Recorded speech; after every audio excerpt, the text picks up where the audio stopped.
los años que es importante cada rato en cualquier iglesia volver a enfocar en lo que es el propósito de la iglesia. ¿Qué es lo que la iglesia tiene que hacer desde el día de Pentecostés hasta que el Señor venga? Una iglesia a veces cuando experimenta gran crecimiento tiene la tendencia de olvidarse del propósito de la iglesia y lo que la iglesia debe hacer. He visto iglesias que se llenan y de pronto la gente comienza a pensar que eso fue el propósito, llenar el edificio. O que el propósito es ser más grande que otro, o que se confunde el propósito. He visto también que a veces en medio de grandes pruebas, que la iglesia se transforma en un lugar donde parece que el propósito es sobrevivir, pero no es de cumplir con el propósito que el Señor ha dado a la iglesia. Yo encuentro en la Biblia, y mirando hoy en la Gran Comisión, pero me gusta decirlo así porque creo que refleja lo que la Biblia enseña, que el propósito principal de la iglesia es glorificar a Dios por cumplir con la Gran Comisión. Primero todo tiene que comenzar con glorificar a Dios. Eso no va a ser el punto principal hoy, pero es importante comenzar con eso porque si cumplimos en alguna manera con la Gran Comisión, pero sin hacerlo para la gloria de Dios, entonces es en vano. Pablo dijo en 1 Corintios 10:31, entonces ya sea que coman, que beban o que hagan cualquier otra cosa, háganlo todo para la gloria de Dios. Y en Colosenses 3:17 Pablo dijo, y todo lo que hagan de palabra o de hecho, háganlo todo en el nombre del Señor Jesús, dando gracias por medio de él a Dios el Padre. Es muy importante que ya antes de mirar bien en la Gran Comisión en esta mañana, que nos damos cuenta y nos acordamos que como hijos de Dios y como una congregación de hijos de Dios, cada decisión que tomamos como persona y cada decisión que tomamos como iglesia debe ser para que el Señor sea glorificado. Mi participación, las decisiones que tomo para la gloria de Dios, participar en un ministerio o no, para la gloria de Dios, salir de esa puerta para predicar el Evangelio, para la gloria de Dios, que debo estar constantemente pensando diariamente en cómo glorificar a Dios. Ahora, para la iglesia no puede glorificar a Dios sin cumplir con la Gran Comisión. Yo prediqué de Hechos 1 hace como un mes cuando estaba acá, donde Jesús dijo a los discípulos que esperaran en Jerusalén hasta la venida del Espíritu Santo, y donde decía, pero recibirán poder cuando haya venido sobre vosotros el Espíritu Santo, y serán mis testigos en Jerusalén, en toda Judea y Samaria, y hasta los confines de la tierra. El Señor Jesús, cuando ellos preguntaron después de la resurrección, ahora vas a establecer tu reino, Él dijo, no es el momento para hablar del reino, no es para ustedes saber la fecha, pero quiero que sepan lo que deben hacer hasta que establezca el reino.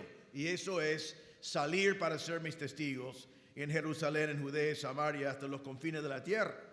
Y en nuestro texto de hoy, Mateo 28, comenzando en versículo 18, dice así, acercando Jesús les dijo, toda autoridad me ha sido dada en el cielo y en la tierra. Vayan pues y hagan discípulos de todas las naciones, bautizándolos en el nombre del Padre y del Hijo y del Espíritu Santo, enseñándoles a guardar todo lo que les he mandado. Y recuerden, yo estoy con ustedes todos los días hasta el fin del mundo. Yo puedo acordarme en el pasado, y voy a mencionar un momento puntual, porque me llamó mucho la atención en ese tiempo y también me preocupaba mucho en ese tiempo. En los 40 años que tuve el privilegio de predicar en la Iglesia Bautista Misionera de Torcuato, tuvimos un tiempo, gracias a Dios no fue muy largo, pero fue muy doloroso, alrededor del año 2011, cuando tuvimos unas pruebas muy grandes en la iglesia. Y tuvimos lo que yo diría que era carnalidad, y tuvimos divisiones, y tuvimos dificultades. Fue, gracias a Dios, la única época así que tuvimos en estos 40 años, pero fue muy doloroso y muy difícil. Pero me acuerdo pensar en aquel entonces y también comunicar a la congregación y también orar yo mismo como pastor, que la tragedia más grande de esa época no fue realmente la división y las peleas y los problemas y aún la carnalidad, sino la tragedia más grande de ese tiempo es que todas esas cosas tenían el resultado de que como iglesia dejamos de cumplir con la Gran Comisión, dejamos de hacer discípulos, dejamos de predicar el Evangelio, dejamos de cumplir con el propósito de la iglesia porque tuvimos que dedicar un montón de tiempo para solucionar esos problemas. Y eso enfocamos mucho en eso, hablamos mucho de eso, orábamos mucho por eso. Y gracias a Dios, cuando pudimos solucionar esas cosas, y uno de los motivos de solucionar esas cosas fue volver a cumplir con la Gran Comisión. Porque una iglesia que no cumple con la Gran Comisión no tiene un propósito, no tiene por qué existir. Y lo que una iglesia siempre tiene que preguntarse y pensar es si estamos cumpliendo o no con la Gran Comisión, y si no, preguntar por qué no, para poder solucionarlo. Y hoy, para recordar de este gran tema, que yo sé que todos ustedes lo conocen, pero vamos a enfatizarlo de vuelta hoy. Hoy veremos qué es la Gran Comisión y también vamos a ver cómo fue cumplido en el primer siglo por los apóstoles. Voy a leerlo otra vez como nuestro texto, Mateo 28, 18. Acercándose Jesús le dijo: toda autoridad me ha sido dada en el cielo y en la tierra. Vayan pues y hagan discípulos de todas las naciones, bautizándolos en el nombre del Padre, del Hijo y del Espíritu Santo, enseñándoles a guardar todo lo que les he mandado. Y recuerden, yo estoy con ustedes todos los días hasta el fin del mundo. Vamos a ver hoy dos aspectos de la Gran Comisión. En primer lugar, vamos a ver el mandato. Y quiero enfatizar que hay un mandato aquí. Lo que está escrito acá no es una opción. No es algo que vos y yo debemos medir y decir, quiero participar, no quiero participar, voy a participar, no voy a participar. Debemos entender que si no participamos es porque estamos siendo desobedientes. Es un mandato, y el mandato, ya quiero que vean el versículo 19, el mandato de este pasaje es: hagan discípulos. Vos y yo tenemos que hacer discípulos. Ahora vamos a hablar por un tiempo sobre eso aquí, pero el mandato es: hacer discípulos. Entonces, si no lo hacemos, debemos examinar a nuestros corazones para ver dónde está la falla. ¿Por qué no estoy haciendo discípulos como el Señor me mandó a hacer? Ahora, no tenemos una excusa porque el versículo 18 dice que Jesús tiene toda autoridad en mandarlos a hacerlo. Dice: toda autoridad me es dado. Eso significa que todos los recursos necesarios están en las manos de Jesús y Él nos ha dado. El poder absoluto para que vidas cambien están en la esencia del mensaje del Evangelio. Jesús tenía el derecho de mandarnos a predicar el Evangelio porque Él compró el Evangelio con su muerte y resurrección. Él había dicho a ellos que esperen el poder del Espíritu Santo y ahora podían salir para ser discípulos. También al final del versículo 20, Él aseguraba a ellos, como igual a vos y a mí hoy, que Él está con nosotros y sigue estando con nosotros. Él está contigo cuando salís a predicar el Evangelio. El Señor nos acompaña hasta el día de hoy. Entonces tenemos un mandato, y ese mandato incluye, en primer lugar, en estos versículos, evangelizar. Es imposible hacer discípulos sin evangelizar. En Hechos 1:8 decía: serán mis testigos. ¿Testigos de qué? De que Cristo murió por el pecado y resucitó para dar vida. Somos testigos de eso. En Hechos 1:8 nos dio el poder. Romanos 1:16 dice que el Evangelio es poder de Dios para salvación. Así que nos dio un mensaje poderoso para transformar vidas y te mandó a ti a salir a predicar ese Evangelio haciendo discípulos. Ahora miren el versículo 20, porque el español yo diría que está mal traducido en cierta manera, porque dice: vayan pues y hagan discípulos. Eso te da la idea que la palabra vayan es un mandato, pero no es un mandato. Tiene la fuerza de un mandato porque el mandato es: hagan discípulos. Pero la palabra vayan no es un mandato de ir a algún lado para ser discípulos, sino es un participio que significa, entonces está diciendo: yendo, hagan discípulos. Mientras que estás yendo, hagan discípulos. La idea no es que decidís una mañana a ir a China y comenzar a evangelizar, o ir a otro barrio y comenzar a evangelizar, sino la idea es que mientras que estás yendo al supermercado, predicar el Evangelio. Mientras que estás yendo a tu trabajo, predicar el Evangelio. Mientras que estás yendo a tu escuela, predicar el Evangelio. Mientras que estás yendo a una actividad familiar, predicar el Evangelio. La idea de la palabra vayan acá en el griego no era de ir a un lugar a predicar el evangelio, sino era predicar el evangelio en el lugar a donde fueron. Ahora, si yo solamente voy a predicar el evangelio cuando voy a un lugar a predicar el evangelio, eso será bueno, que he decidido ir a un lugar a predicar el evangelio. Pero entonces, si hago así, mi peluquero y mi carnicero y mi vecino y mi familiar no va a escuchar el evangelio. Pero acá el mandato es, en todo aspecto de tu vida y mi vida, tengo que estar predicando el evangelio. A veces las personas se convierten y a veces no. Yo tengo un peluquero acá en Polvorines y cada vez que voy, ahora es muy interesante que él no quiere que otros le escuchen hablar mucho del evangelio, pero cada vez que voy allí al peluquero, hablamos del Señor, hablamos del evangelio. Él ahora está asistiendo a una iglesia hermana y es una oportunidad porque él tiene que cortarme el pelo. Mientras que él me corta el pelo, tiene que aguantar lo que yo le hablo, ¿no es así? Entonces tengo la oportunidad de predicarle el evangelio. Tengo un kinesiólogo que ahora compartí con mi esposa, y cuando él está allí haciéndole cosas, a veces no puedo porque él no me permite, pero a veces podemos hablar del Señor. Y a veces cuando me ha tenido que hacer masajes porque tengo columnas, discos que están herniadas, ¿qué va a hacer si yo estoy allí boca abajo y él me está haciendo el tratamiento y yo le puedo hablar de lo que quiero? Y entonces hay muchas oportunidades donde nosotros, en el lugar donde estemos, podemos y debemos predicar el evangelio. Eso es lo que este pasaje está diciendo. Mientras que estás yendo. Yo no voy a ir a tu trabajo, vos vas a ir a tu trabajo. Yo no voy a ir a tu escuela, vos vas a ir a tu escuela. Yo no vivo en tu vecindario, vos vivís en tu vecindario. Entonces, mientras que estás yendo, predicad el evangelio. Eso fue el secreto de la iglesia primitiva. Ellos no predicaron el evangelio en sus reuniones en sí. Realmente, prácticamente no predicaron el evangelio en la reunión en sí. ¿Saben que en las iglesias antiguas, si podéis ir a lugares a ver las ruinas de iglesias antiguas, siempre hay un lugar así y al lado hay otro edificio?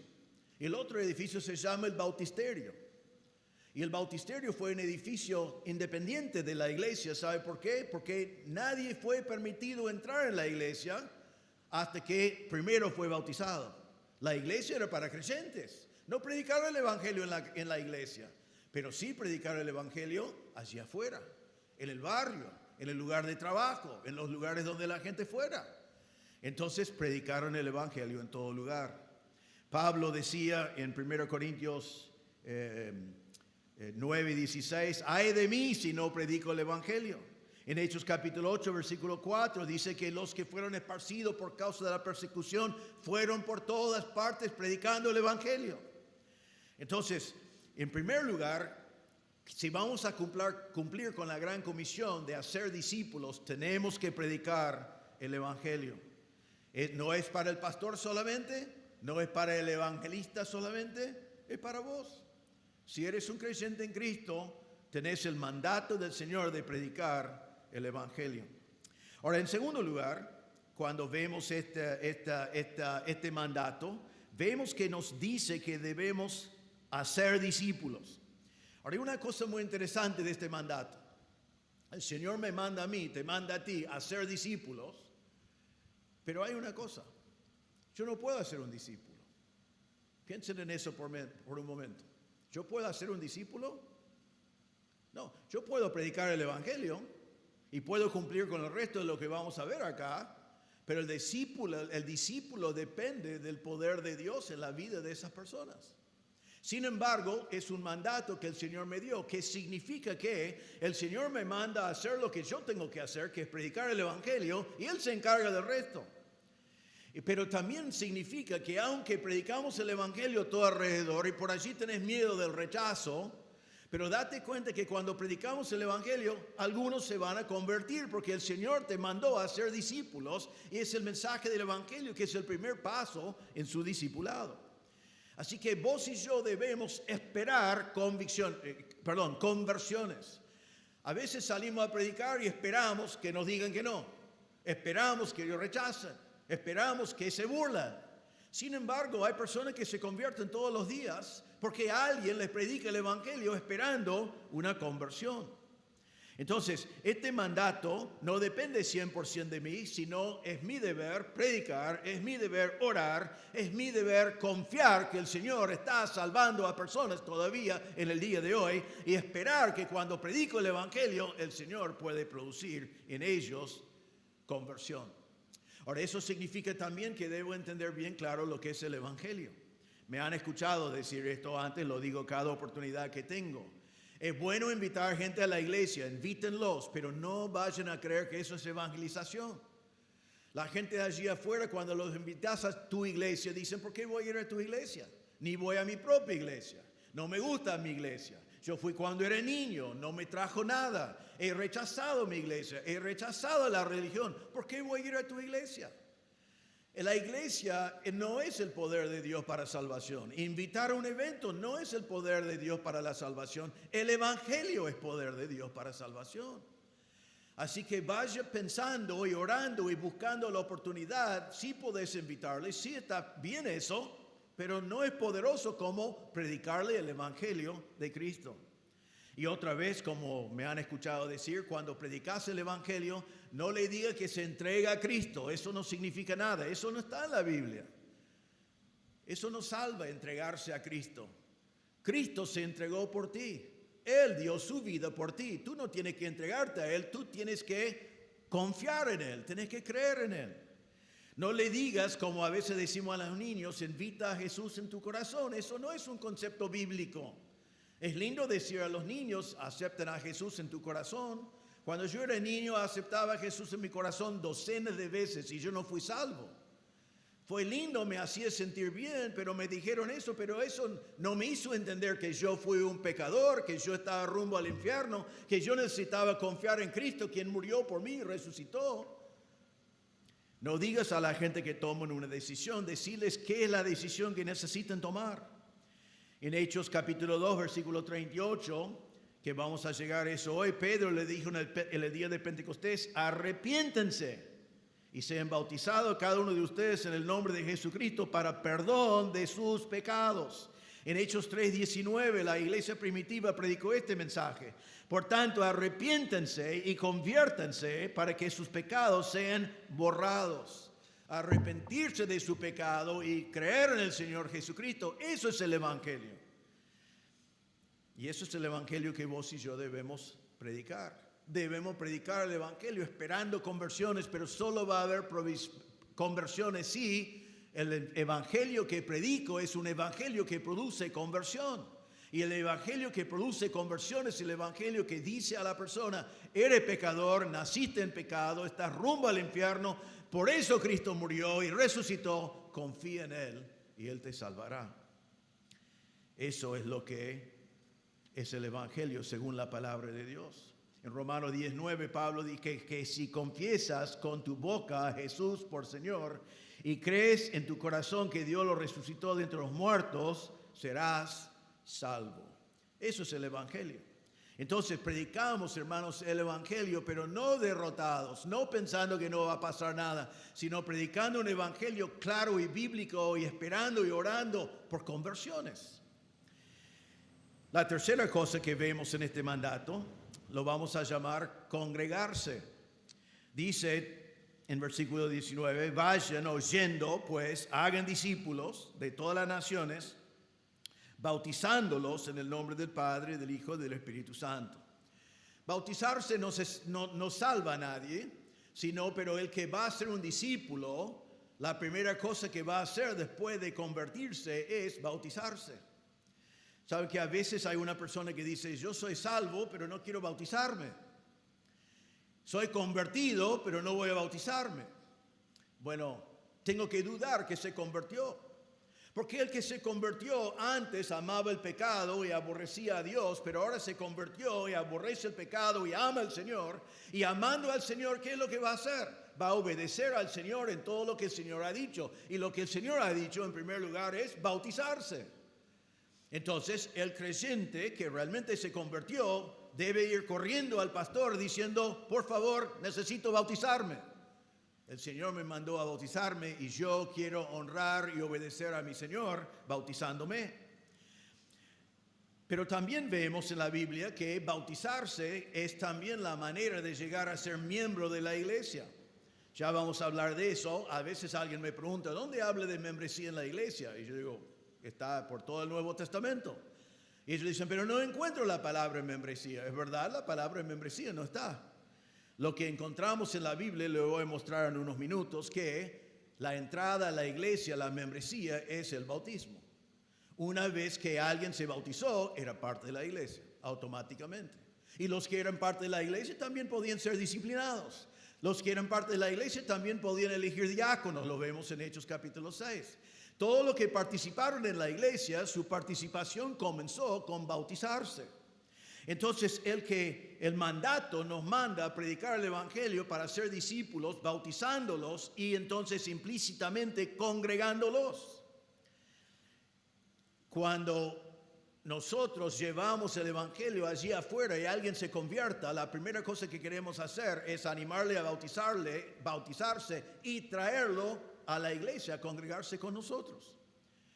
Necesitamos invitarle, necesitamos que él venga, que encuentre acá hermanos, que encuentre cosas en común, que encuentre personas que lo reciben con amor, que encuentre las actividades de una congregación para ayudar al nuevo creyente a crecer.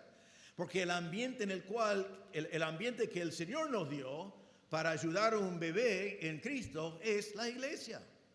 Entonces, cuando ustedes encuentran que un hermano lleva a alguien a Cristo y lo trae a la iglesia, todos deben ir como se hace muchas veces, ¿no? En Don Torcuato hemos tenido unos cuantos bebés últimamente y a veces entro en la iglesia y veo todo un grupito, todos interesados en algo y yo digo, ¿qué está pasando allí? Ya me doy cuenta, ¿no? Que debe haber un nuevo bebé. Entonces todos vamos y ya los adultos comienzan a hablar, hablando raro, ¿no? Como si fuéramos todos bebés.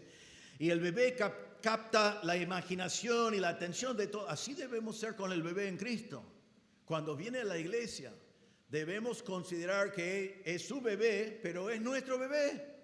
Porque el Señor diseñó la iglesia para que el nuevo creyente pueda ir creciendo. Y entonces parte de la gran comisión, parte del proceso de hacer discípulos es que Él se congrega. Ahora después nos dice en versículo 20, en el mandato de la gran comisión, enseñándoles a guardar todo lo que les he mandado. Es la responsabilidad nuestra cuando hacemos discípulos, no solamente que la persona se convierta, sino que le enseñamos lo que la palabra de Dios dice. Y miren lo que dice Jesús, dice, enseñándoles que guarden todo lo que les he mandado. Así que ya hay varias cosas allí. Nosotros tenemos que saber lo que Cristo mandó. Si no, no podemos enseñar al nuevo creyente, a nuestro discípulo, qué es lo que el Señor mandó. Así que vos y yo tenemos que ser estudiantes de la palabra de Dios. Tenemos que estudiar los evangelios. Tenemos que ver lo que Jesús mandó. Todas las instrucciones que nos dio, como las instrucciones que estamos mirando hoy. Y también, tomando en cuenta eso, dice que no solamente que memoricen estos mandatos, sino tenemos que enseñarles a guardarlos. Significa que tenemos que enseñarles cuáles son los mandatos, pero también tenemos que enseñarles cómo obedecerlos. Porque el nuevo creyente que viene de una vida de pecado va a leer la Biblia y va a escuchar una enseñanza, pero no va a saber cómo hacerlo. Y la manera de enseñarle cómo hacerlo es ser un modelo, vos y yo, que ellos pueden ver. ¿Cómo debe ser mi familia? Miren las familias de la iglesia. Pero yo y mi esposa estamos peleados. Bueno, miren los matrimonios de nuestra iglesia, que el hombre tiene su rol de amar a su esposa y liderar su hogar. Y la mujer cumple con el rol de someterse a su marido y los dos están teniendo un matrimonio que glorifica a Dios y están sirviendo al Señor juntos. Allí está el modelo. Pero para hacer eso, vos y yo tenemos que saber lo que el Señor mandó y vivirlo para que mi vida sea un modelo para el nuevo discípulo que se acerca a la iglesia. Eso significa inversión de tu tiempo. Significa que el nuevo creyente necesita aprender de ti. Y la quinta parte de este mandato es de hacer discípulos. Eso es el mandato en sí. ¿Qué es un discípulo entonces? Porque estamos viendo que para ser un discípulo tengo que evangelizar, tengo que esperar una conversión, tengo que enseñarle todas las cosas, tengo que llevarla a la iglesia para que se bautiza y para que sea parte de la congregación. Pero ¿qué es entonces? ¿Cómo voy a saber cuándo he cumplido con este mandato en hacer un discípulo? Un discípulo es un seguidor de Cristo. Cuando mi discípulo ya sabe seguir a Cristo, está comprometido con Cristo, está siendo como Cristo, entonces sé que he cumplido con este mandato. No significa que es un asistente, no estamos buscando gente para ofrendar como hacen en algunas iglesias, no estamos buscando como el pastor Enoch de México a veces decía que queremos nuevas personas para que el invierno su ministerio sea de calefactor, ¿no? Que es el único ministerio que pueden tener, sino estamos buscando discípulos que reflejan a Cristo en sus vidas, que son verdaderos discípulos de Cristo. Es lo que vemos en Hechos capítulo 19, cuando dice que después de que Pablo enseñaba la palabra de Dios por todo un año, que fueron llamados discípulos por primera vez en Antioquía. Pequeños Cristos, fueron llamados cristianos, pequeños Cristos, eran como Cristo. Así que lo que el Señor nos manda hacer es salir allí afuera, predicar el evangelio, esperando conversiones, trayéndolos a la iglesia, viéndolos bautizados, enseñarles la palabra de Dios, mostrarles cómo vivir la vida cristiana, hasta que ellos parecen a Cristo y están haciendo sus propios discípulos porque están cumpliendo con este mandato. Esto es el mandato de la Gran Comisión. Es el propósito por lo cual el Señor te ha dejado acá en la tierra después de que eres salvo. Es el propósito de esta iglesia, glorificar a Dios por cumplir con esta comisión. Entonces te pregunto a ti y te animo a hacer la pregunta: ¿dónde está tu discípulo? ¿Dónde está tu discípulo? Quizás vos decís, bueno, pero nadie me discipuló a mí. Eso es un programa, lo que se llama nadie me discipuló a mí. Eso es un programa, eso no es lo que la Biblia enseña. La Biblia enseña que vos podés ser un discípulo por ser convertido de verdad, aprender de la palabra de Dios cómo es Jesús y guardar sus mandamientos, y vos podés hacer discípulos. Es un concepto bíblico, no un programa de la iglesia.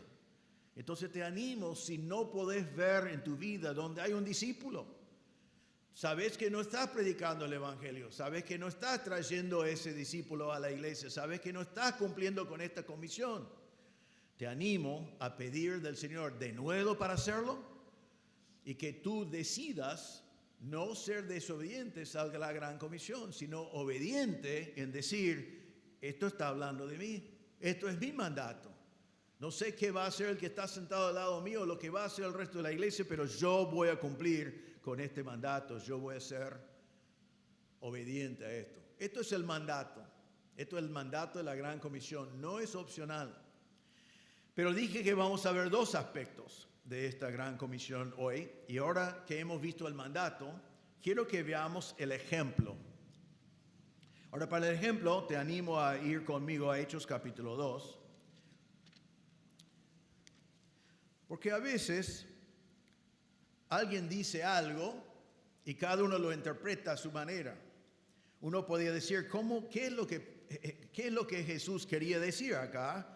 Y cómo debemos entenderlo, cómo debemos interpretarlo, cómo debemos obedecerlo. En Hechos capítulo 2 encontramos lo que se llama el día de Pentecostés. Ahora quiero que sepan que el día de Pentecostés es 10 días después de la Gran Comisión. El Señor da la Gran Comisión, se va al cielo, y 10 días después, en el día de Pentecostés, viene el poder del Espíritu Santo y los discípulos ponen en práctica lo que ellos entendieron de la Gran Comisión. Entonces, hemos visto lo que el Señor dijo, ahora quiero que nosotros veamos cómo ellos lo interpretaron. Entonces vemos, en primer lugar, vamos a ver que los discípulos comenzaron a evangelizar. Ellos lo hicieron contando con el poder de Dios. Primero esperaron en Jerusalén hasta la venida del Espíritu Santo. Lo dice también en Hechos 1:14, dice, todos estos estaban unánimes, entregados de continua a la oración, junto con las mujeres y con María, la madre de Jesús, y con sus hermanos. Estaban esperando el poder del Espíritu Santo, estaban unánimes orando, estaban con una gana terrible de salir a predicar el Evangelio, pero esperando como el Señor les mandó. La única cosa que le faltaba, que fue el poder del Espíritu Santo. En Hechos capítulo 2, versículo 1 dice, cuando llegó el día de Pentecostés, estaban todos juntos en un mismo lugar, estaban unánimes. Y versículo 4 dice, todos fueron llenos del Espíritu Santo y comenzaron a hablar en otras lenguas. Hablaron en otras lenguas, predicando el Evangelio en idiomas que ellos no conocieron, que el Señor les dio esa habilidad en ese momento para predicar el Evangelio a todo el mundo. Pero ellos estaban allí, todos juntos, esperando el poder de Dios, y una vez que vino el Espíritu Santo, comenzaron a predicar. Ahora quiero también que vemos en este pasaje, que no vamos a leerlo todo, es largo, creo que lo conocen, pero el resto del capítulo 2, la gran mayoría del capítulo 2, es el mensaje que Pedro predicó en el día de Pentecostés. Pedro comienza con algo que yo voy a llamar preevangelismo. Preevangelismo es cuando vamos hablando del Señor y hablando de cosas de Dios, preparando a nuestro oyente a que entienda el Evangelio. En nuestro caso puede ser que hablamos de la religión, puede ser que hablamos de la iglesia, puede ser que hablamos de muchas cosas. El peligro para nosotros es que hacemos preevangelismo todos los días de nuestra vida, pero nunca llegamos al evangelismo. Preevangelismo es más fácil, es más suave, es más aceptable a la gente que no conoce a Cristo. Es bueno hacerlo, pero solamente sirve si terminamos con el evangelio. Pero observen cómo Pedro practicó lo que yo voy a llamar preevangelismo. En versículo 16, él está hablando a judíos, ¿no? Y ellos no entienden lo que está pasando, no entienden cómo están hablando en distintos idiomas, no entienden qué está pasando en este día tan importante. Y él dice, ellos dijeron, son borrachos. Y él dice, no es eso. Y versículo 16 dice, sino que esto es lo que fue dicho por medio del profeta Joel. No voy a leer lo que dijo Joel, pero Joel hablaba de lo que estaba pasando en el día de Pentecostés y también lo que va a pasar en la tribulación.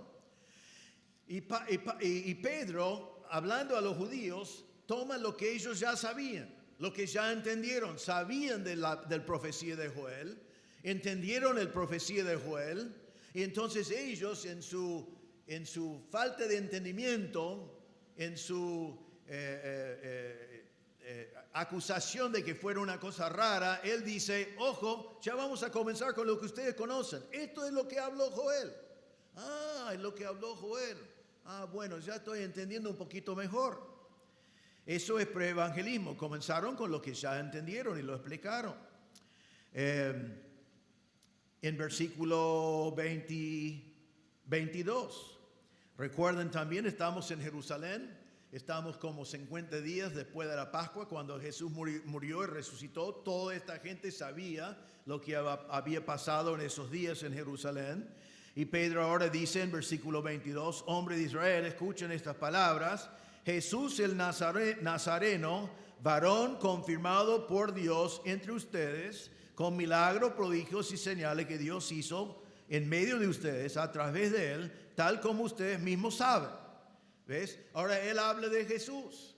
Ellos no están viendo a Jesús este día, están los apóstoles. Jesús ya está en el cielo, pero él dice, ¿recuerdan hace 7 semanas ese hombre que también hizo milagros, que también hizo prodigios, ese hombre que ustedes mataron? Quiero que se acuerden de eso, porque esto está relacionado con eso. Y en versículo 23 él dice, este fue entregado por el plan predeterminado, el previo conocimiento de Dios, y ustedes lo clavaron en una cruz por mano de impíos y lo mataron. Entonces ustedes dicen, ustedes se acuerdan, ustedes lo mataron, pero quiero que sepan también que esto fue planificado por Dios. Ustedes lo mataron y son culpables, pero Dios tiene un plan mucho más grande. Y versículo 24, pero Dios lo resucitó. A eso es la parte que ellos no sabían. Ellos sabían quién era Jesús, sabían que era nazareno, sabían que hacía milagros, sabían que ellos lo mataron. Y él comienza con lo que sabían y ahora dice, pero Dios lo resucitó. Ah, eso es algo que ellos no habían sabido. En versículo 25, él habla del rey David. Todos ellos sabían de David, habían leído 1 Samuel, 2 Samuel, habían leído de los reyes. Ellos eran judíos, habían leído los salmos que escribió David. Y en versículo 25, Pedro dice, Porque David dice de él, vea siempre al Señor en mi presencia, pues está a mi diestra para que yo no sea sacudido. Él comienza citando a David y ellos dicen, David conocemos. Y no voy a leerlo todo, pero miren lo que dice en versículo 29. Dice, hermanos, del patriarca David les puedo decir con franqueza que murió y fue sepultado. David murió y fue sepultado. Y su sepulcro está entre nosotros hasta el día de hoy. Pero siendo profeta David y sabiendo que Dios le había jurado sentar a uno de sus descendientes en su trono, miró hacia el futuro y David habló de la resurrección de Cristo, que ni fue abandonado en el Hades, ni su carne sufrió corrupción. Entonces otra vez, él dice a los judíos, esto no es nada extraño lo que está pasando, ustedes conocen a David. Y David profetizó y dijo que alguien de su descendencia estaría sobre su trono para siempre. Y dijo que el que estaría no estaría perdido en el Hades, sino que iba a vivir y reinar.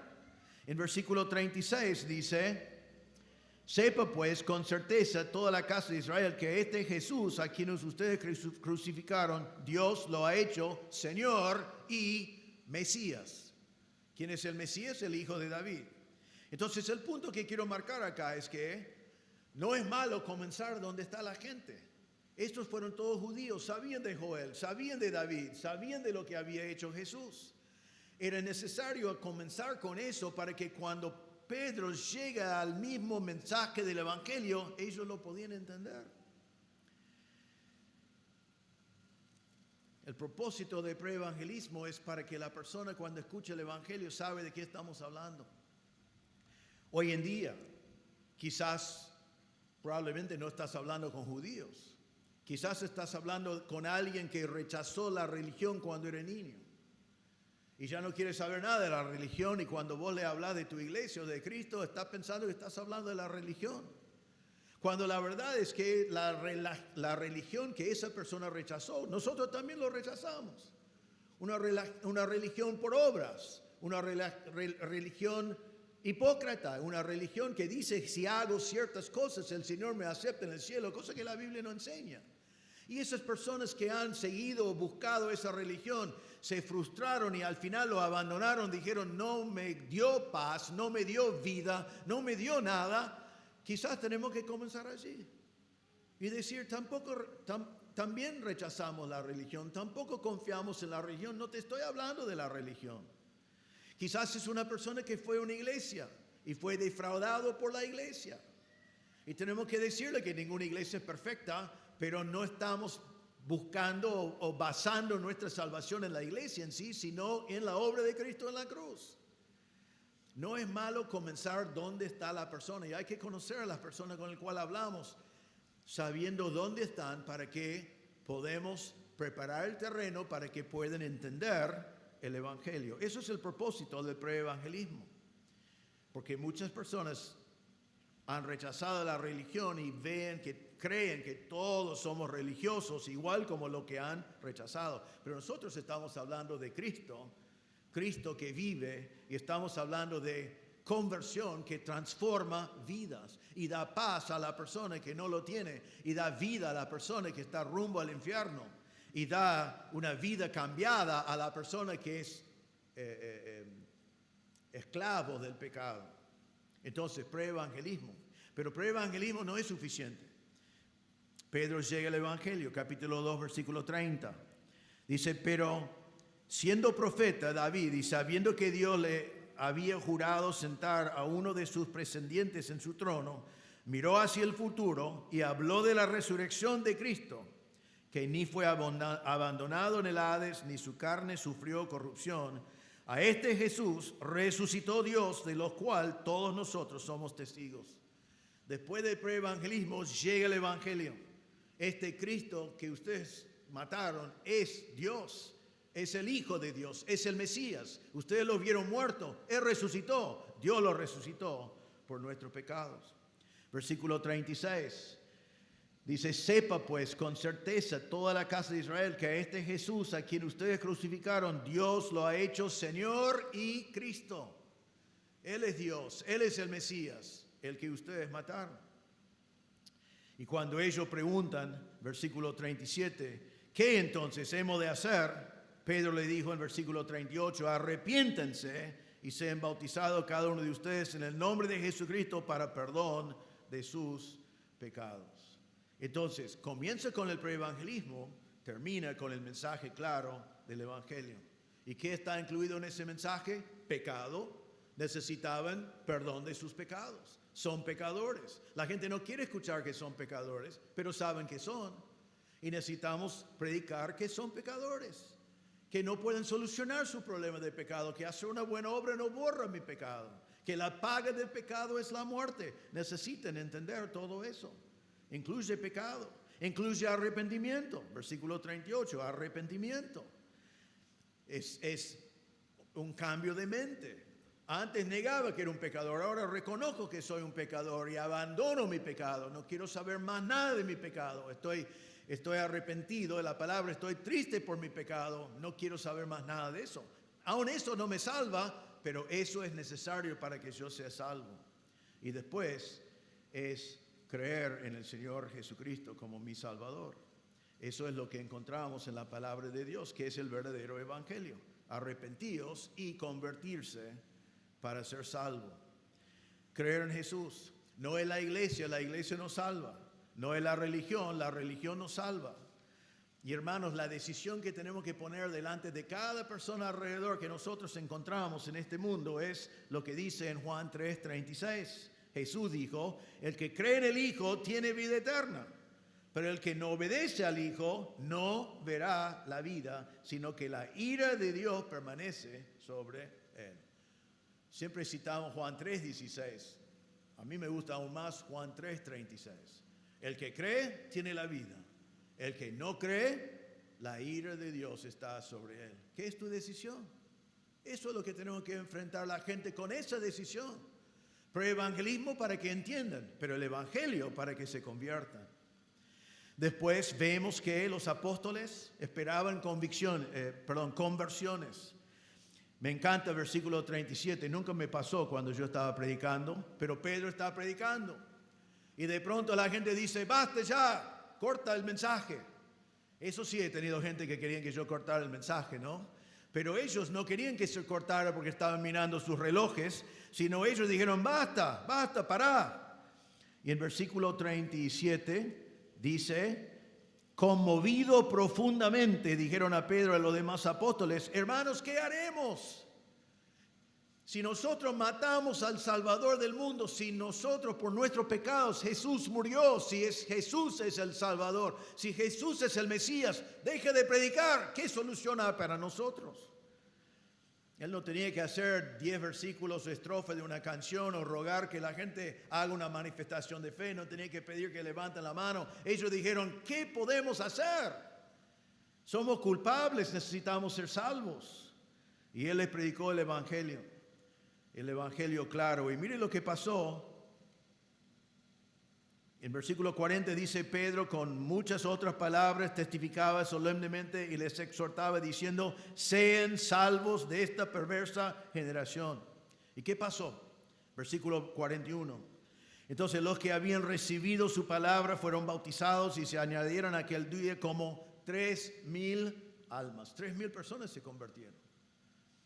Ahora, sin duda había miles que no se convirtieron porque estaban allí en el aire libre, estaban pasando cosas increíbles, pero nos dice que 3,000 personas se convirtieron.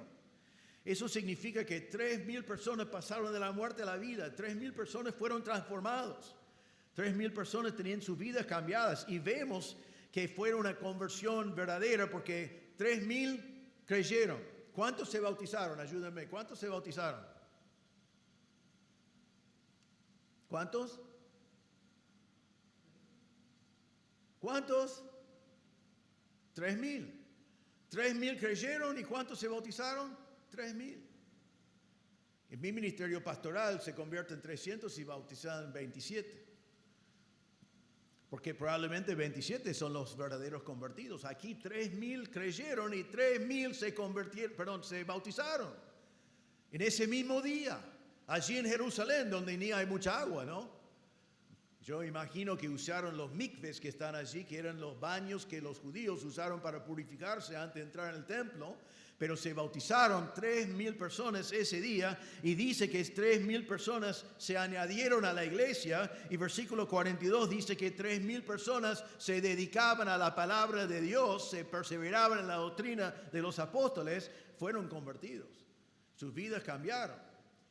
Y ahora tenemos una nueva iglesia, la primera iglesia, que no solamente tiene 3,000 asistentes, sino tiene 3,000 convertidos, con vidas transformadas, obedientes en todo, que están dedicándose a la palabra de Dios, que no tienen ganas de hacer nada menos congregarse, reunirse, y lo vemos en capítulo 2 como ellos lo hicieron. Se convirtieron, sus vidas fueron cambiadas. Cuando nosotros predicamos el evangelio, también debemos esperar conversiones. Probablemente no vamos a predicar a miles para que se conviertan 3,000. Quizás será como Pablo cuando fue al río en Filipos y se convirtió Lidia.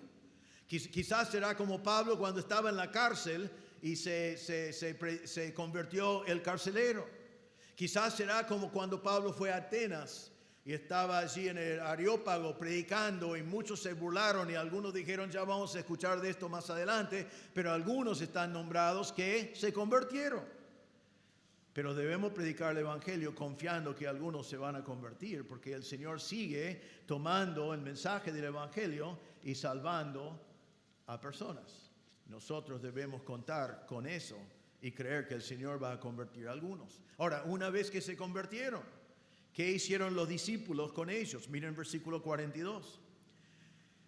Esto es el día de Pentecostés, todavía se forma la primera iglesia. Dice, y se dedicaban continuamente a las enseñanzas de los apóstoles, a la comunión, al partimiento de pan y la oración.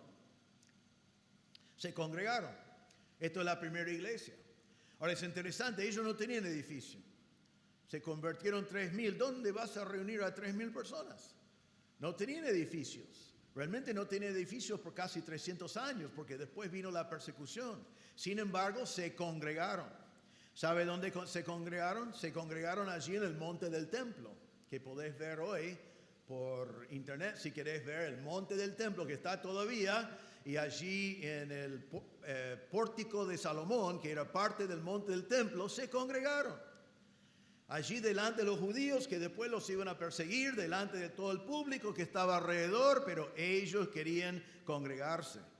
Y vemos que se congregaron, y vemos en primer lugar cuando se congregaron, estando realmente en el aire libre, en ese lugar, que no tenían vergüenza, no tenían problema, y la primera cosa que hicieron fue alabar al Señor.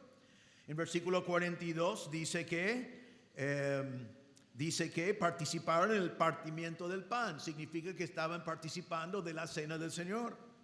En versículo 47, el último versículo de este capítulo, el último que vemos del día de Pentecostés, dice que estaban alabando a Dios y hallando favor con todo el pueblo. Ellos se congregaron y no les importaba lo que estaba pasando alrededor, sino estaban alabando al Señor por la salvación que ellos tenían. 3,000 nuevos creyentes, más 120 que estaban en el aposento alto antes, ya una congregación, y el único que quieren hacer es alabar al Señor. Después vemos que tenían comunión en versículo 42. Estaban continuamente en las enseñanzas de los apóstoles y la comunión. La palabra es la palabra griega koinonia, que significa tener cosas en común. Ellos fueron 3,000 extraños de antes, no conocieron el uno al otro, quizás algunos por allí sí, pero en general no se conocieron. Pero ahora de un momento al otro tienen en común lo más importante de sus vidas. ¿Qué es lo que tienen en común? El mismo Salvador, la misma fe, la misma salvación, la misma esperanza de vida eterna, la misma adoración. Y eso los juntaba, ¿no? Quizás algunos eran hinchas del equipo de fútbol de Jerusalén y otros del equipo de Capernaum, pero eso ya no importaba. Lo que importaba era que todos eran uno en Cristo y ellos estaban teniendo todo en común. Mire cómo se ve eso, su comunión. En versículo 44 dice, todos los que habían creído estaban juntos y tenían todas las cosas en común. Compartieron sus cosas los unos con los otros voluntariamente, no fue un mandato, lo hicieron porque estaban preocupados los unos por los otros y tenían todas las cosas en común porque tenían una fe en común. En versículo 46 Dice, día tras día continuaban unánimes, que significa de acuerdo, de un acuerdo, con el mismo pensamiento. Estaban unánimes en versículo 46. En Hechos capítulo 4, versículo 32, dice, la congregación de los que creyeron eran de un corazón y un alma. El mismo corazón, un solo corazón, el corazón de Cristo, un solo alma. Y dice, ninguno decía ser suyo lo que poseía, sino que todas las cosas eran de la propiedad común. Era voluntario, pero eso fue lo que ellos querían hacer. En Hechos capítulo 5, versículo 12, dice, por mano de los apóstoles se realizaban muchos señales y prodigios entre el pueblo y acostumbraban a estar todos de común acuerdo en el pórtico de Salomón. Entonces los convertidos lo que quieren hacer es congregarse con otras personas que tienen en común lo más importante de mi vida, ¿no? Lo más importante de mi vida no es estar con gente que comparten el mismo partido político, aunque eso es interesante. Hay un lugar para eso. La mejor comunión no es con los que son hinchas de mi equipo, aunque hay un lugar para eso. Eso no es pecado. La mejor comunión que puedo tener es lo que puedo tener con los que comparten la misma fe, el mismo propósito, la misma razón de vivir. Dice también que la iglesia se congregaba con temor, versículo 43. Sobrevino temor a toda persona y muchos prodigios y señales se hacían por los apóstoles. Imagínate esta gente que sus vidas fueron transformadas de un momento para el otro y de no ser parte de una iglesia, ya era parte de una iglesia y ellos vieron que Dios estaba obrando y tenían temor de Dios. Es importante que una congregación tenga temor de Dios. No significa que estamos en un rincón temblando, sino significa que tenemos temor de ser desobedientes a Dios, que tengamos temor a no servir al Señor, de tener temor de no obedecer el mandato de predicar el Evangelio. Debemos tomar los mandatos de Dios muy en serio. Y el verdadero creyente, el verdadero convertido, no toma decisiones así nomás, sino tiene temor de Dios y obedece al Señor en las cosas que hace. En Hechos capítulo 5 es cuando encontramos a Ananías y Zafira, la primera manifestación de pecado entre esta gente. Y recuerden que ellos murieron por su pecado. Y dice así, vino un gran temor sobre toda la iglesia y sobre todos los que supieron estas cosas. Entonces la iglesia temía porque vieron que Dios esperaba una iglesia santa y obediente a Él. Pero 2 versículos después dice, del mundo ninguno de los demás se atrevía a juntarse con ellos. Sin embargo, el pueblo los tenía en gran estima. Que significa que los que estaban alrededor sin Cristo dijeron, no me meto con ellos, no me meto. Mira, Dios mata a los desobedientes, mira que ellos tienen temor a Dios, mire lo que Dios está haciendo. Y dice que el pueblo no se acercaba porque se dieron cuenta que la congregación de Jerusalén fue distinto, pero después dice el mismo versículo, sin embargo el pueblo los tenía en gran estima. Vieron que era grande lo que estaba pasando, era bueno, y muchos de ellos después se convirtieron en los próximos capítulos, pero tenían temor de Dios. Vemos que estaban tan dedicados a tener todo en común que no había necesitado entre ellos. Nos dice vez tras vez en versículo 44 que tenían todas las cosas en común. Y ellos compartieron y ministraron los unos a los otros voluntariamente.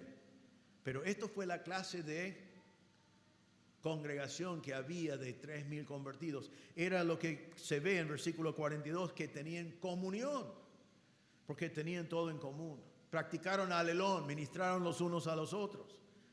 Practicaron coinonía, tenían en común sus cosas. Nos dice que tenía un corazón en versículo 46. Dios día tras día continuaban unánimes en el templo y partiendo el pan en los hogares, comían juntos con alegría y sencillez de corazón. Sencillez de corazón significa un corazón simple, enfocado en una sola cosa, que las cosas del Señor. Entonces, los apóstoles entendieron que parte de la gran comisión fue congregar a los creyentes y perseverar en la doctrina y tener comunión, ministrar los unos a los otros, tener las cosas en común, alabar al Señor juntos y tener un lugar donde el nuevo creyente podía venir para crecer. La gran comisión decía después, enseñándoles todas las cosas que les he guardado, y vemos que los apóstoles entendieron que tenían que enseñar. Otra vez en versículo 42, se dedicaban continuamente a la enseñanza de los apóstoles. La Reina Valera dice que perseveraban en la doctrina de los apóstoles, es la misma cosa, perseverancia. Fue labor, fue trabajo, se dedicaron, perdieron sueño. Querían saber lo que Jesús había dicho, querían saber para imitarlo, querían saber para obedecerlo. Eso llevaba tiempo, pero eso producía discípulos. Y otra vez vemos en Hechos 11, 25 a 26 que Pablo fue a Antioquía y dice que enseñaba la palabra de Dios a ellos por un año y enseñaba a las multitudes y a los discípulos. Se les llamó cristianos por primera vez en Antioquía. La enseñanza de la palabra de Dios, cuando obedecemos la palabra, hace que nosotros seamos más como Cristo. Y los que están alrededor se dan cuenta de nuestro testimonio. Así que, hermanos, si querés cumplir con la gran comisión, tenés que enseñar. Y para enseñar primero tenés que aprender. Aprendés los domingos cuando estamos predicando. Aprendés los miércoles en el estudio inductivo.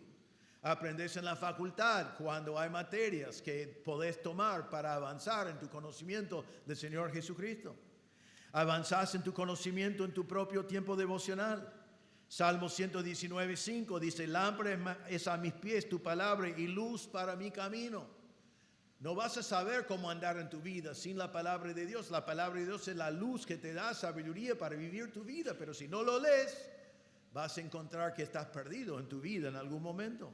Salmo 119:9, ¿cómo puede el joven guardar puro su camino guardando tu palabra? ¿Querés ser puro? La palabra para joven y también para no joven. Es por guardar la palabra. Salmo 119:11, en mi corazón he atesorado tu palabra para no pecar contra ti. La palabra de Dios es lo que guardo en mi corazón para vivir para el Señor. Colosenses 3:16, que la palabra de Cristo habite en abundancia en ustedes, con toda sabiduría, enseñándose y amonestándose unos a otros. Entonces, si vas a enseñar al nuevo discípulo la palabra de Dios, primero tenés que conocerlo. Primero sé un discípulo vos para poder después enseñar a tu discípulo. La palabra de Dios es clave, no hay sustituto para eso. Si es los domingos, si es los miércoles en el estudio inductivo, donde podés hacer preguntas y profundizar sobre los temas, si es en la facultad, donde enseñamos la palabra de Dios constantemente, o en tu propio tiempo devocional. Y la última cosa que vimos en el mandato es de hacer discípulos. Y vemos que los apóstoles, con todas las cosas que vemos de versículo 41, 1 a 47, estaban haciendo discípulos. 41 se convirtieron. Como discípulos se bautizaron, se añadieron. En versículo 47 dice que estos 3,000 estaban alabando a Dios y hallando favor con todo el pueblo, y el Señor añadía cada día al número de ellos los que iban siendo salvos. Los 3,000 fueron obedientes y ahora se agregaron más. Hicieron más discípulos porque los que estaban afuera vieron la evidencia de Cristo en la vida de los primeros discípulos. El testimonio de los primeros, Dios lo utilizó para traer más discípulos. Y como mencioné ya en Hechos 5, dice que los de afuera vieron y tenían miedo, pero también lo vieron con gran favor y muchos de ellos después se convirtieron. Vemos en Hechos 6:7 que después de que eligieron los primeros diáconos, dice que la palabra de Dios creció y el número de los discípulos creció. En capítulo 8, versículo 4, vemos que cuando vino persecución, los apóstoles se quedaron en Jerusalén y se fueron el resto en exilio, dispersados por todo el mundo. Y dice que fueron por todas partes predicando el evangelio. Fueron discípulos. Entonces, los apóstoles hicieron todas las cosas que vemos en capítulo 2. Y el resultado fue, los discípulos de los apóstoles llegaron a ser los que hicieron discípulos entre muchos otros. Y eso es lo que la Gran Comisión nos enseña. Hemos visto el mandato que Jesús nos dio de la Gran Comisión, que no es opcional, sino es un mandato que debemos obedecer. Para hacerlo, en primer lugar, vos para ser discípulos, primero tenés que ser un discípulo. Tenés que ser convertido. Si no eres convertido, entonces debe comenzar allí hoy. Necesitas conocer a Cristo como tu Salvador. No estoy hablando de un profesante, no estoy hablando de tomar una decisión que por allí no sabes lo que es. Estoy hablando de una persona que realmente se convirtió. Otra vez el Evangelio es claro en Hechos 3:19. Por tanto, arrepiéntanse y conviértanse para que sus pecados sean borrados. Arrepiéntense, cambia tu mente en cuanto al pecado. Date cuenta que eres un pecador, perdido en tus pecados, y cambia tu amor por el pecado en aborrecer el pecado. Y después convertirse, que significa un giro de 180 grados, que ahora en vez de amar el pecado, amas al Señor, en vez de adorar lo que sea, adorás al Señor, es poner tu fe en el Señor Jesucristo. Es Juan 3:36 otra vez. El que cree en el Hijo tiene vida eterna, pero el que no obedece al Hijo no verá la vida, sino la ira de Dios está sobre él. Si estás aquí hoy y nunca has confiado en Cristo realmente como tu Salvador, si no estás convertido, y otra vez, si hiciste una profesión de fe, pero tu vida no cambió, si realmente todavía amas el pecado y el Señor está en algún lugar, pero no tiene preferencia en tu vida, no tiene primer lugar en tu vida, no es el Señor de tu vida, es posible que entendés el Evangelio aquí, has hecho una profesión de fe, pero no estás convertido. Conversión significa una vida transformada. Y el Señor hace eso. Pero Él hace eso cuando yo me doy cuenta de mi pecado, me arrepiento de mi pecado y confío en Cristo como mi Salvador y Señor. Si estás aquí hoy y no eres convertido, vos no vas a poder cumplir con la gran comisión. Pero podés ser salvo hoy y ya comenzar. Ahora, si eres salvo, debes ser transformado. Significa que debes bautizarte si no lo has hecho. Debes congregarte, no de vez en cuando, sino todos los domingos, todas las veces que se puede. No es solamente hablando de este edificio, es todo lo que hemos visto en nuestro pasaje, que significa congregarse, es tener comunión con los hermanos, es ministrar los unos a los otros, es estar amando los unos a los otros, es estar esperando toda la semana para cuando puedan reunirse y animarse espiritualmente, escuchar la palabra de Dios, es enseñar también al nuevo creyente que viene y mostrarle a él cómo guardar la palabra de Dios en su vida. Eso es lo que significa ser transformado y ser convertido. Si eres uno de ellos, ya podés hacer discípulos. Y el mandato, hermanos, es esto. ¿Dónde estás yendo? ¿Dónde estás yendo? En todo momento, en todo lugar, predicad el Evangelio. Significa que esta noche o mañana, antes de salir, si estás yendo a trabajar, si estás yendo a la escuela, si estás yendo a hacer compras, orad, pedí al Señor que te cuide en tu salida y que te abre puerta para predicar el Evangelio. Y después esté atento en todo momento del día a ver cuándo tenés la oportunidad de compartir a Cristo con alguien. Hay que planificarlo, hay que anticiparlo, hay que pensarlo, porque es el mandato. El Señor te mandó a hacerlo mañana, mientras que estás yendo, te mandó a hacer discípulos. Entonces hay que orar, hay que planificar, hay que estar atento, porque las oportunidades vienen todos los días. Cuando estás junto con un evangelista, te das cuenta que estás en una conversación y vos no te das cuenta, de pronto él ya está predicando el Evangelio. Vos también podés hacer eso, pero tenemos que estar atentos y obedientes. Una vez que estás yendo con esa decisión de evangelizar, acordate, no estamos hablando de nuestra iglesia, no estamos hablando de la religión. Ellos ya rechazaron esas cosas. Estamos hablando de nuestro Salvador que murió por el pecado y resucitó y que cambia vidas, libera a personas que están esclavizados al pecado, libera a personas que están con vicios que no pueden superar, libera a personas para arreglar sus matrimonios para la gloria de Dios, cambia vidas. Y la gente necesita del mensaje del Señor que cambie vidas. Después, si predicas el Evangelio y cuando se convierten, y no debes esperar que todos se van a convertir, pero debes esperar que si predicas el Evangelio fielmente, algunos se van a convertir. Así pasó con vos y conmigo. Alguien nos habló de Cristo y respondimos.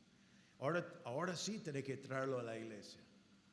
traerlo a la iglesia. Si venga a mi iglesia, en mi iglesia predicamos la palabra de Dios, en mi iglesia hay linda comunión, en mi iglesia hay hermanos que te pueden animar, en mi iglesia te vamos a enseñar cómo vivir la vida cristiana, en la iglesia vas a encontrar una familia, venga a mi iglesia. Nosotros te vamos a amar y te vamos a ministrar y vamos a tener cosas en común porque tenemos a Cristo en común. Y después, no dejes simplemente que el pastor les enseñe, sino vos comenzás a enseñarlo. Enseñarle lo que llamamos los 10 pasos, enseñarle las cosas básicas de la vida cristiana, vos podés hacerlo. Entonces, el mandato de Dios para vos es hacer discípulos. Mientras que estás yendo, mientras que estás viviendo tu vida, mientras que estás haciendo lo que haces todos los días. Te pregunto en esta mañana, para terminar, ¿dónde está tu discípulo? Te animo a pensarlo. Si el mandato que Dios tiene para tu vida hoy es hacer discípulos, entonces es una pregunta válida, ¿dónde está mi discípulo? Porque eso es tu propósito en la vida cristiana de hoy. Es lo que da sentido a tu vida. Y te voy a decir que si obedeces al Señor y el Señor te da un discípulo o varios discípulos, va a ser el gozo mayor de tu vida.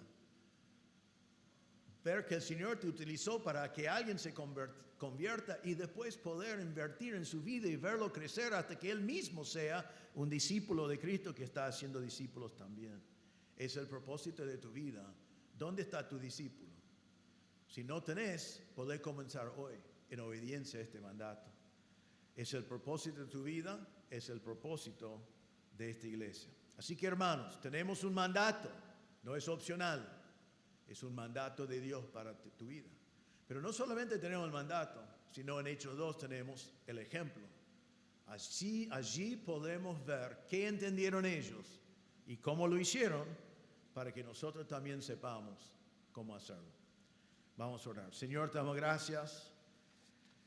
Te damos gracias por esta comisión que diste primero a tus discípulos y que también es para nosotros hoy. Te damos gracias que no nos mandaste a hacer algo que no podemos hacer.